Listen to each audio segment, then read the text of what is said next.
Hello student, I am Mixing, your English teacher. Today I am going to start tenses.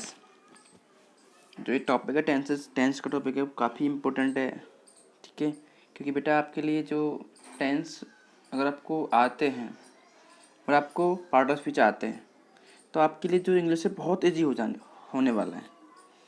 Again कह रहा हूँ, अगर आपको part of speech आते हैं, आपको टेंसेस आते हैं, तो आपके लिए जो इंग्लिश है वो बहुत ही ईजी सब्जेक्ट हो जाता है। चाहे आपको ये नहीं आते हैं तो आपको प्रॉब्लम आती है। मैं आपको सलाह दूंगा कि आप पहले 10 से पहले आप पार्ट ऑफ स्पीच पढ़ लें कि noun pronoun verb adverb adjective ये सब क्या है, ठीक है। डीपली इन्हें पढ़ें और देन आप टेंस के लिए जाएं, कि बेटर रहेगा आपके लिए। तो स्टार्ट करते हैं टेंसेस। पहले शुरू में बात करते हैं टेंस क्या होते हैं। टेंस बताता है, कई एक्शन बताता है कि काम किस डायरेक्शन में हो रहा है, ठीक है, ये बताता है। और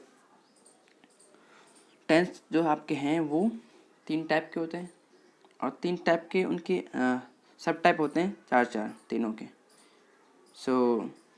3 आपके प्रेजेंट पास्ट फ्यूचर सब जानते हैं बच्चे, कॉमन सी बात है, सब जानते हैं। बट इनके भी 4 काइंड हैं सबके, तीनों के। जैसे प्रेजेंट के मान लो आपके 4 हैं, सिंपल और इंडेफिनिट भी कहते हैं, कंटिन्यूअस इसे इम्परफेक्ट भी कहते हैं, आपका परफेक्ट और परफेक्ट कंटिन्यूअस 4 होता है। अब शुरू करते हैं प्रेजेंट इंडेफिनिट या फिर प्रेजेंट सिंपल प्रेजेंट। ओके, तो बेटा स्टार्टिंग में हमें 2 चीज़ें याद रखनी है, केवल स्ट्रक्चर और पहचान, I mean definition and structure. अगर हमको 2 चीज़ मालूम है तो टेंस गलत नहीं होगा, और टेंस अगर हमको आ गए तो हमारी जो अपने आप ही जो इंटरेस्ट है इंग्लिश में वो बढ़ता चला जाएगा। क्योंकि जब हम लोग कोई स्टोरी पढ़ते हैं तो हमारे समझ में नहीं आता है कि सेंटेंस क्या कह रहा है। अगर समझ में आता है तो हम और सारी स्टोरियाँ पढ़ते हैं, बच्चों की बुक उठाते हैं 5th क्लास की, 4th क्लास की, 3rd क्लास की, और उन्हें पढ़ते हैं, इंटरेस्ट आता है पढ़ने में, स्टोरीज़ में। तो अगर टेंस आ जाएंगे तो तुम्हारी जो इच्छा है ना इंग्लिश पढ़ने की वो और बढ़ जाएगी अपने आप ही। ठीक है, शुरू करते हैं।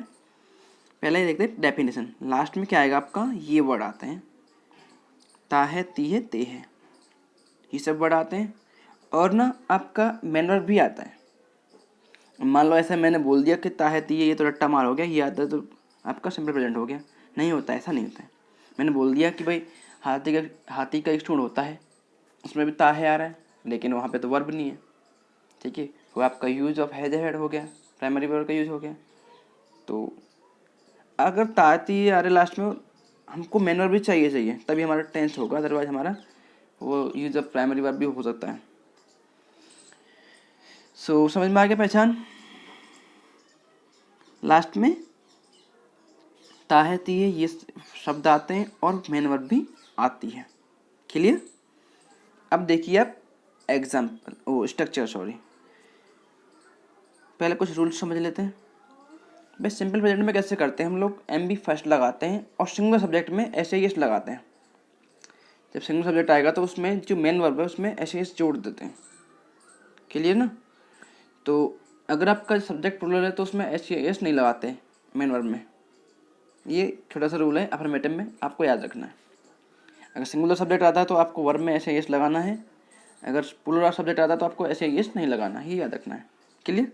अब आप देखेंगे इसमें स्ट्रक्चर में सब्जेक्ट आपका है, देन इसके बाद आपका आ रहा है M B, I mean short में मेन वर्ब्स फर्स्ट फॉर्म, और फिर आपका एस या ई एस इन केस अगर आपका सब्जेक्ट सिंगुलर है तो, फिर आपका ऑब्जेक्ट और एटसेट्रा।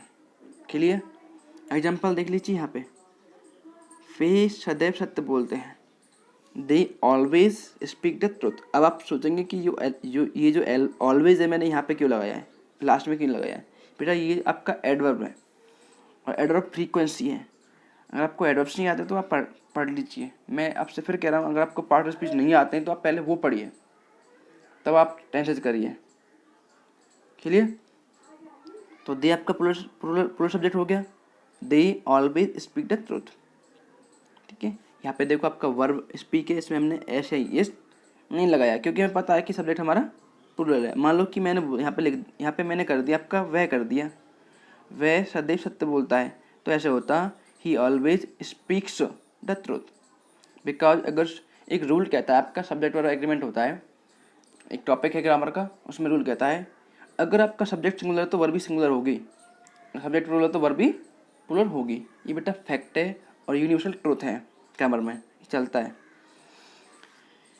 नेगेटिव में हमने करना है टू डज लगाना है प्लस नॉट लगाना है और एम बी फर्स्ट लगाना है, ठीक है। और हम लोगों को ऐसे यस नहीं लगाना है, क्लियर। तो देख लेते हैं एग्जांपल नेगेटिव का।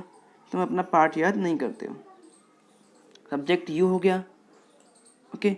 इसके बाद हमने क्या करना है, डू डज लगाना है, प्लूरल आएगा तो डू लगाएंगे, सिंगुलर आएगा तो डज लगाएंगे, याद रखना। सिंगुलर में डज, प्लूरल में डू। तो you do not learn your lesson. और हमने ये भी कहा था कि जो आपका नेगेटिव में और इंट्रोगेटिव में हम एस या ई एस नहीं लगाते हैं, कुछ पर्टिकुलर रूल्स को छोड़ के। वो आगे आने वाले 2 नोट आएंगे वो आप उनके अलावा, ठीक है। तो नेगेटिव हो गया आपका। अब देखिए इंट्रोगेटिव में क्या होता है बेटा। अगर मान लो कि आपका स्टार्टिंग में क्या लगा जाए, I mean yes no type आ जाए आपका, आपसे पूछे क्या आप स्कूल जाते हो, क्या आप हॉकी खेलते हो, then you will say yes. अगर आपका स्टार्टिंग में क्या आता है तो हमेशा कोई टेंस कोई सा भी हो, सेंटेंस कोई सा भी हो, ओके, तो आपको पहले एच बी लगानी पड़ती है। एच बी मतलब सहायक क्रिया, हेल्पिंग वर्ब। और हेल्पिंग वर्ब आपकी 2 होती हैं, प्राइमरी और सेकेंडरी। आपने अगर वर्ब पढ़ी होगी तो आपको मालूम होगा प्राइमरी क्या होती है और सेकेंडरी क्या होती है। प्राइमरी आपकी 11 होती है, सेकेंडरी 13 होती हैं। सो इंट्रोडक्ट बात कर रहे थे, अगर स्टार्टिंग में आपका क्या आ जाए तो हम क्या करते हैं, पहले एच बी को लाते हैं। जैसे मान लो कि डू यू प्ले हॉकी, क्या आप हॉकी खेलते हैं, ओके। अगर आपका डब्ल्यू एच वर्ड बीच में आ रहा है सेंटेंस में तो आपको सबसे पहले वही रखना पड़ता है, खेलिए। अगर आपका डब्ल्यू एच वर्ड आ रहा है, कौन, कहाँ, किसने, कैसे, कितने, ये सब वर्ड आ रहे हैं सेंटेंस में, सेंटेंस कोई भी हो, टेंस कोई भी हो, डजेंट मैटर। अगर आपके ये वर्ड आते हैं, जो डब्ल्यू एच वर्ड जो सवाल करते हैं वो वर्ड आते हैं, तो आपको सबसे पहले वो वर्ड मेंशन करने पड़ते हैं। फिर आप एच बी लिखते हो, फिर देन पूरा स्ट्रक्चर फॉलो करते हो। और एक बात और होती है, कभी कभी क्या होता है कि अगर आपका इंट्रोगेटिव एडजेक्टिव है तो वो फॉलो करता है, मैक्सिमम टाइम पे वो फॉलो करता है नाउन को, वो साथ में नाउन ले आता है। इंट्रोगेटिव एडजेक्टिव ध्यान रखना। जैसे मान लो हमने ये एग्जांपल लिया है, वह किसकी पुस्तक पढ़ती है। अब देखो सब्जेक्ट उसमें वह है, लेकिन सबसे पहले क्या आ रहा है, किसकी पुस्तक, और साथ में लेके आ रहा है इसको, पुस्तक को, ये तो यहाँ भी इसको साथ में लिखेंगे। Which book, sorry whose book, कौन की, जैसे कहते हैं ना हुज पेन, बच्चे कहते हैं ना क्लास में हुज पेंसिल, हुज नोटबुक, ऐसे करते हैं ना, वही। तो हुज बुक हो गया। फिर आपका एच बी सिंगुलर है भाई, हुज बुक जो है लड़की है वो सिंगुलर है, तो डज लगा दिया हमने, सी रीड, ओके। तो ये आपके हो गए 3 स्ट्रक्चर 4 स्ट्रक्चर, उनके एग्जाम्पल। अब 2 नोट रह गए, मतलब विशेष रह गए, वो देखते हैं हम लोग। पहला आपका क्या है कि यदि आपका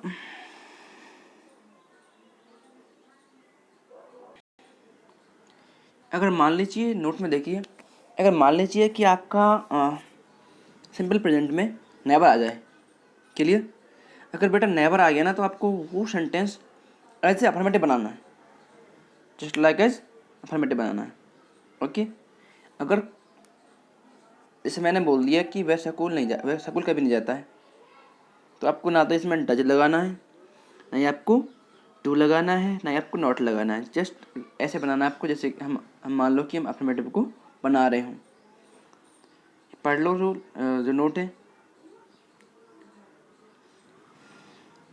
अगर मान लो कि आपका सिंपल प्रेजेंट में नेवर आ जाए तो सेंटेंस में एच बी डू डज का प्रयोग नहीं करते हैं, ना ही नॉट लगाते हैं, और सेंटेंस को अफर्मेटिव तरह बनाते हैं। सीधे एग्जांपल आ जाओ, वह कभी झूठ नहीं बोलता है। अब देखो कभी नहीं आ गया तो नेवर आएगा, तो नेवर आ जाएगा तो नॉट नहीं लगाना है और ना ही डू लगाना है, ओके। तो he never tells a lie. He singular subject है तो टेल में टेल्स एस लग गया, टेल्स अ लाई। ओके, और ऐसे आपका प्लूरल देखो, वे लड़के अपना समय कभी भी नष्ट नहीं करते हैं, तो वे लड़के हो गए। Those boys never waste their time. Clear. अब देखो वेस्ट ही लगाया हमने क्योंकि एम बी फर्स्ट लगाया, एस नहीं लगाया क्योंकि यहाँ पे ये आपका प्लूरल सब्जेक्ट है। सेकंड नोट देख लेते हैं, ये भी सिंपल है। अगर मान लो कि आपका कौन एज सब्जेक्ट आ जाए, मान लो कि सिंपल प्रेजेंट में आपका कौन आ जाए, तो मान लो कि हम उसे भी हम ऐसे बनाएंगे जैसे कि आपका अफर्मेटिव होता है, लेकिन उसका जो सेंस है वो इंट्रोगेटिव ही रहेगा। क्लियर है बेटा। अगेन सुन लीजिए, यदि आपका कौन सिंपल प्रेजेंट में आता है तो आपको उसे अफर्मेटिव की तरह बनाना होता है, लेकिन उसका अर्थ इंट्रोगेटिव रहता है क्योंकि सवाल ही करता है ना वो, डू डज का प्रयोग नहीं करना है। ओके, सो देखिए एग्जाम्पल, हमें अंग्रेजी कौन पढ़ाता है, तो हु ऐसे होगा, ये हु सब्जेक्ट हो गया। टीचर्स, भाई हमने कहा ऐसे एज असर्टिव बनेगा तो इसमें टीच में एस ई लगा दिया, ई एस लगा दिया। Who teaches English to us, इसमें to I have forget to mention to here, तो ऐसे हो जाएगा ये हु टीचेस अस इंग्लिश, या फिर who teaches English to us, दोनों सही है। सेकंड देखिए, अब तुम्हें कौन बुलाता है, हु कॉल्स यू नाउ।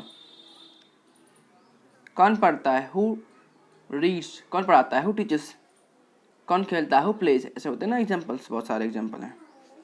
और ये नोट जो आपका थर्ड दे रखा है, ये थोड़ा सा माइंड में इसे स्टोर कर लीजिए। इसमें क्या आपका कौन किसने जो ज़्यादातर क्या आते हैं वो सब्जेक्ट ग्रुप में आते हैं। ओके, तो यहाँ पे आपका जो सिंपल प्रेजेंट पूरा होता है। अगर बेटा अभी भी कोई डाउट हो तुम्हारे माइंड में तो मुझे बताएं आप लोग। Okay, thank you.